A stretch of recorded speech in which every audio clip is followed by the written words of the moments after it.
কিরে বাটপাড়ের ঘরে বাটলার, বাংলাদেশের মানুষের কাছে আমগো মান সম্মান আর কত ডুবাইবি? ও ভাই, ও ইচ্ছে করে তার করিনি, মাঝে মাঝে হইয়া যায়। চুপ শালা, লজ্জা করে না বিশ্ব চ্যাম্পিয়ন হয়ে বাংলাদেশের কাছে আরো? এই মনি, কথা একটু আসতে বলো।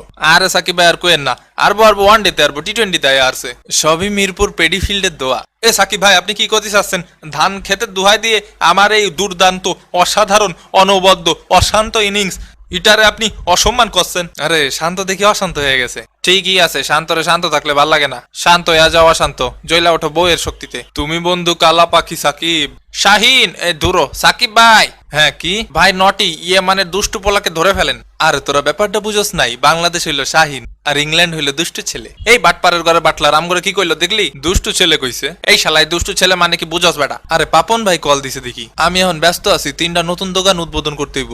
সাকিব কাকারে ধরে ফেল। দেখলে ছোট্ট বন্ধুরা, আমি আসতে না আসতেই বাংলাদেশ আবার তত্তর করে দুর্বার গতিতে এগিয়ে চলেছে। হয় এর লাগেই তো ওয়ানডে সিরিজ হারছেন। এই ছোট্ট মরিচ, ওয়ানডে সিরিজ কার জন্য হারছি? কার জন্য হারছেন মানে কি বুঝাইতে চাইতেছেন? আগে আয়নায় নিজে মুখ দেখে কথা কইবেন। আমরা দিনের পর দিন আয়না দেখা খেলি, পেইন কিলার খাই খেলি। আপনাকে বাংলাদেশে আমার কেরিয়ার খাইতেইছেন। তোর কেরিয়ার আমি কি খামু? নিজের কেরিয়ার তুই নিজে খেয়ে বসে আছিস। ঠিক কাকা, কথা সত্য, সাক্ষী দুর্বল। তুমি আবার কথা কাও কেন? আমরা না বাইরা ভাই? তো সাকিব ভাই, শুনলাম দলে নাকি গ্রুপিং চলে। হ্যাঁ চলে তো, একটা ওয়ানডে গ্রুপ আর একটা টি-20 গ্রুপ। তো পাপন কাকার কি মাথার তার ছিঁড়ে গেছে? এসব আজাইরা গুজব ছড়াই কেন? ওনার মাথায় তার ছিল কবে? যত দেশের আবল তাবল কথা বলতে থাকে সারাদিন। কারোর মধ্যে কোনো ঝামেলা না থাকলে উনি দায়িত্ব নিয়ে ঝামেলা বাধায় দেয়। এখন আবার মিডিয়ার সামনে এসে বলে উনি নাকি কিছুই জানে না, সবকিছু নাকি মিডিয়া থেকে শুনছে। হিসাব বুঝো না সাকিব বা, দুধু খাও। তিনি ক্রিকেটের সালাউদ্দিন হতে চায়। হলয় দেশের ফুটবলের মতো ক্রিকেটটাও দুর্বার গতিতে এগিয়ে নিয়ে যেতে চায়। দের মিয়ারা, তোরা রাজনীতি বুঝোস না। আপনি বোঝাই দেন নেতা। তোদের সবার শেষ বিশ্বকাপ, এই বিশ্বকাপের পর সবাই হাওয়া।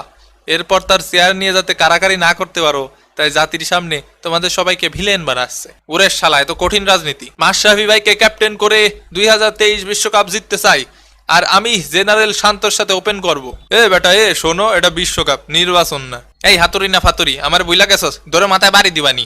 আমাদের ব্রো যখন বলছে সেটাই হবে। ব্রো মানে সমীকরণ। আর স্টক বুঝোস নাই, আমরা তো ইংল্যান্ড সি টিম নিয়ে আসছি। এই শালা বাটপাড়ের ঘরে Butler. Moeen Ali, Rashid Khan, Chris wax, Jordan, salt, লবণ, পেঁয়াজ, আদা, রসুন সব নিয়ে আসছস। এরপর আবার কস ইংল্যান্ড সি টিম। বলি কি হারছস? গায়ে অনেক লাগছে বাবা।